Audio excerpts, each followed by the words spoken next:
नमस्कार दोस्तों। तो आज जो हम लोग बात करने वाले हैं, आज हम लोग डीपीटी के बारे में बात करेंगे। तो बिना उसी टाइम को वेस्ट करते हुए हम डायरेक्ट डीपीटी के पॉइंट पे आते हैं कि कैसे जॉब करना है, किस डिसकंटिन्यूटी को एक्सेप्ट करना है, किस रिजेक्ट करना है, वो भी एकदम शॉर्ट टाइम में आपके माइंड में सेट हो जाए, ऐसा हम लोग करने का प्रैक्टिस कर रहे हैं। ठीक है, तैयार कर रहे हैं। तो सबसे पहले हम लोग क्या करने वाले हैं, सबसे पहले हम डीपीटी जो करेंगे तो डीपीटी का डायरेक्ट स्टार्टिंग मेथड ही करते हैं। तो डीपीटी मतलब डाई पेन ट्रम टेस्ट। आपको अगर इंटरव्यू में भी चाहिएगा तो पहला क्वेश्चन आएगा डीपीटी का फुल फॉर्म, तो उसका फुल फॉर्म होता है डाई पेनेट्रम टेस्ट। ठीक है, तो उसके बाद प्रिंसिपल पूछा जाता है। उसका जो प्रिंसिपल होता है डीपीटी का, वो कैपिलरी एक्शन होता है। क्या होता है? Capillary action. ये आपको याद ही रखना है डीपीटी का। अब उसके बाद जो हम काम करने वाले हैं वो नॉन फ्लोरोसेंट मेथड आज हम सीखने वाले हैं डीपीटी में।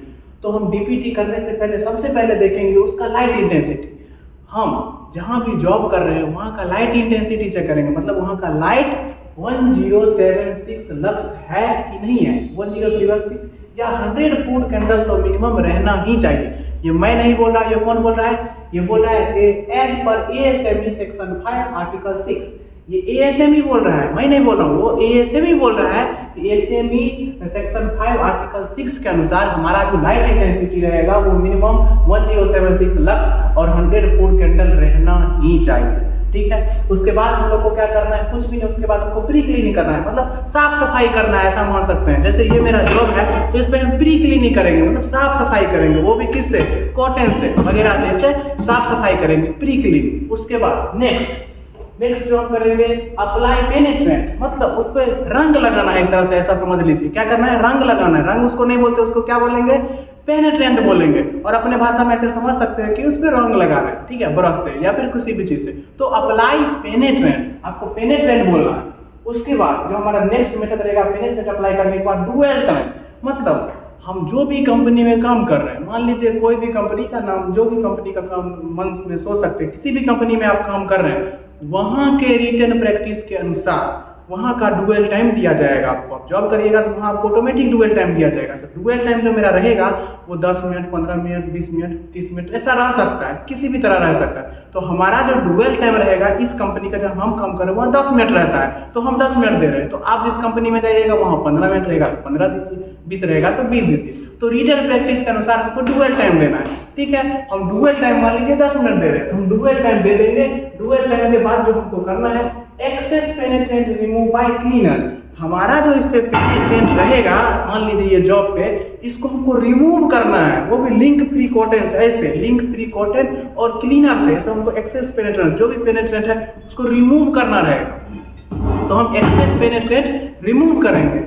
उसके बाद हमारा अप्लाई डेवलपर है। अप्लाई डेवलपर मतलब पेनिट्रेंट मारने के बाद हम डेवलपर मारते हैं, जिससे क्या होता है कि हमारा पेनिट्रेंट अंदर जो चला जाता है वो हम उस पर मारते हैं तो जो भी डिस्कंटिन्यूटी होता है उसके ऊपर रेड आ जाता है, समझे कि नहीं? तो हमको क्या करना है? डेवलपर मारना रहता है। तो हम उसके बाद क्या करेंगे?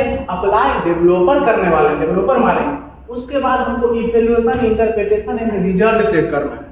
मतलब जो मारे हैं वो जो हमारा डिसकंटिन्यूटी आएगा उसको चेक करना है कि डिसकंटिन्यूटी वाकई में एक्सेप्ट है कि नॉट एक्सेप्ट है कि क्या है। तो मेन जो प्रॉब्लम होता है स्टूडेंट को इसमें होता है, तो हम इसका मेन मोस्ट ऑफली जो यूज होता है लीनियर इंडिकेशन और राउंडेड इंडिकेशन के बारे में आज बात करने वाले हैं कि लीनियर इंडिकेशन मेरा कितना तक एक्सेप्ट है, राउंडेड कितना एक्सेप्ट है। मोस्ट ऑफली जो वर्क होता है इसका एक्सेप्टेंस क्राइटेरिया बहुत बड़ा होता है, लेकिन मोस्ट ऑफली जो हमारा वर्क होने वाला हम आज उस पर बात करने वाले। तो अभी हम इवैल्यूएशन, इंटरप्रिटेशन और रिजल्ट के बारे में बात करने वाले हैं।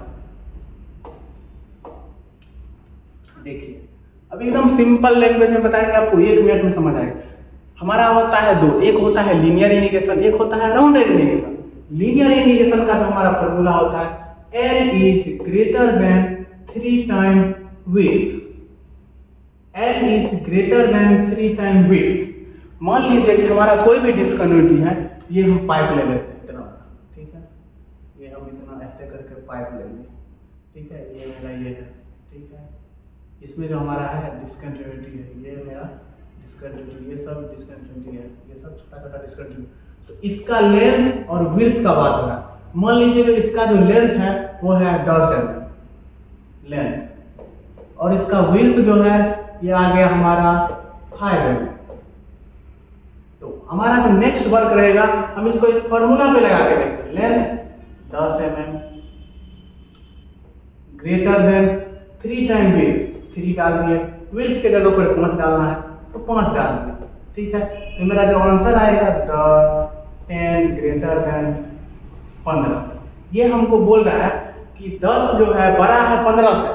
अब ये आप सोच सकते हैं जिधर मुंह खुला रहता है उसको बड़ा का चिन्ह करते हैं, ये आपको ध्यान में रखना पड़ेगा। ठीक है, वो आप 10th में पढ़े होंगे, तो जिधर मुंह खुला बड़ा है तो ये देखिए 10 के तरफ बड़ा है, तो ये इस फॉर्मूला के अनुसार ऐसा बोल रहा है कि 15 से जो है 10 बड़ा है।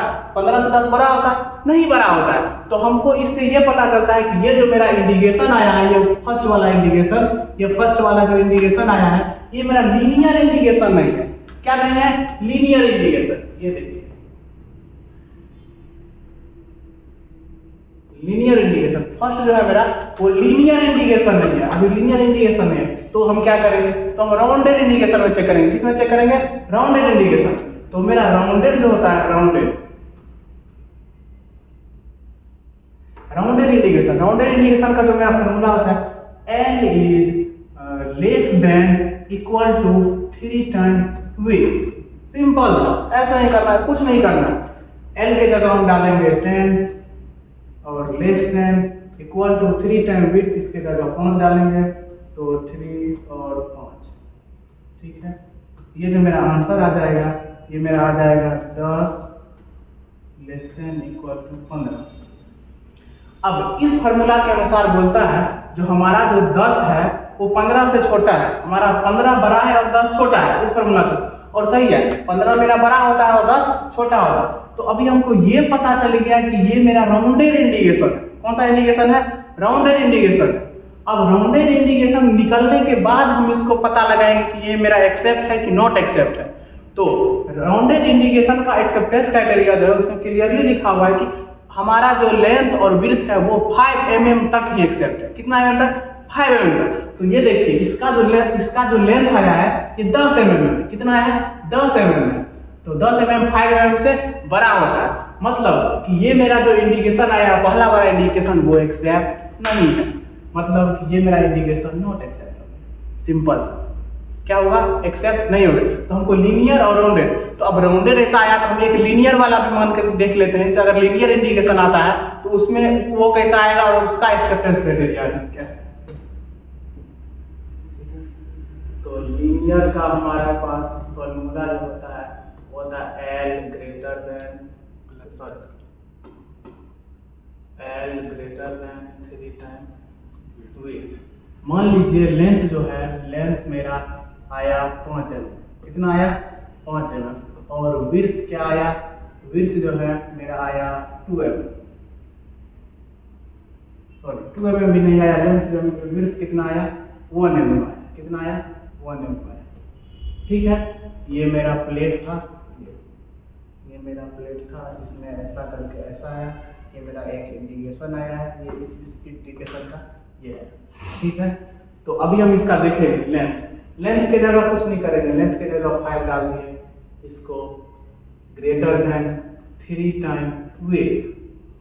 L के जगह क्या डालेंगे? 5 डालेंगे, इसमें बीच में जो वो है वो कर देंगे 3 टाइम विड्थ, मतलब 3 इंटू विड्थ के जगह 1, तो हो जाएगा 5 ग्रेटर देन 3 1 2 5। अभी देखिए इस फॉर्मूला में ऐसा बोल रहा है, इसका जैसा रिजल्ट आ रहा है, बोल रहा है कि 4 से 5 बड़ा होता है। सॉरी 3 1 ओके, सॉरी ये हो जाएगा मेरा 3 हो जाएगा, 3 इंटू 1 सॉरी 3 होता है 3। ये मल्टीपल आपको ध्यान रखना है, 3 प्लस नहीं करना है, गुना है, 3 इंटू 1 3 होता है। ठीक है, तो अभी जो हम करेंगे इस फॉर्मूला के अनुसार हमको ऐसा बोलता है कि 5 जो है मेरा 3 से बड़ा। ये रियली बात है, 5 जो होता है मेरा 3 से बड़ा ही होता है। तो मेरे को ये पता चल गया कि ये जो इंडिकेशन आया है ये मेरा इंडिकेशन कौन सा आया है? लीनियर इंडिकेशन आया है। कौन सा इंडिकेशन आया? लीनियर। क्योंकि लीनियर वाला फॉर्मूला लगाया है तो ये मेरा कौन सा आया? इंडिकेशन आया गया है, लीनियर इंडिकेशन आ गया। ठीक है, तो अब ये मेरा एक्सेप्ट है कि नॉट एक्सेप्ट है, इसके बाद का प्रोसेस है मुझे देखना है। तो मेरा ये लीनियर इंडिकेशन आया है, लीनियर इंडिकेशन का जो एक्सेप्टेंस क्राइटेरिया है वो है 1.5 mm। कितना? 1.5 mm, मतलब ये 1.5 mm लीनियर इंडिकेशन जो है मेरा लीनियर इंडिकेशन 1.5 mm तक ही एक्सेप्ट है, मतलब 1.5 mm तक ही एक्सेप्ट है। इससे अगर बड़ा होगा तो मेरा नॉट एक्सेप्ट होगा। इससे बड़ा होगा तो नॉट एक्सेप्ट होगा। ठीक है, तो ये देखिए मेरा यहाँ का जो लेंथ लिखे हैं, हम लेंथ और विड्थ देखें, हमको ये नहीं देखना, हमको लेंथ और विड्थ देखना। इसका जो लेंथ है ये 1.5 mm से बड़ा है कि नहीं, 1.5 mm से ये इसका लेंथ बड़ा है। लेंथ या विड्थ दोनों में से कोई एक भी बड़ा है तो मेरा एक्सेप्ट नहीं होगा। विड्थ देखिए 1 mm है, विड्थ 1.5 mm से है, विड्थ मेरा एक्सेप्ट होता, लेकिन इसके कारण क्या लेंथ जो है वो भी मेरा 1.5 mm से बड़ा है, दोनों में से कोई एक भी बड़ा है तो मेरा एक्सेप्ट नहीं होगा। तो अभी आपको लीनियर इंडिकेशन भी समझ में आ गया होगा कि लीनियर इंडिकेशन कैसे एक्सेप्ट करना, राउंडेड इंडिकेशन कैसा।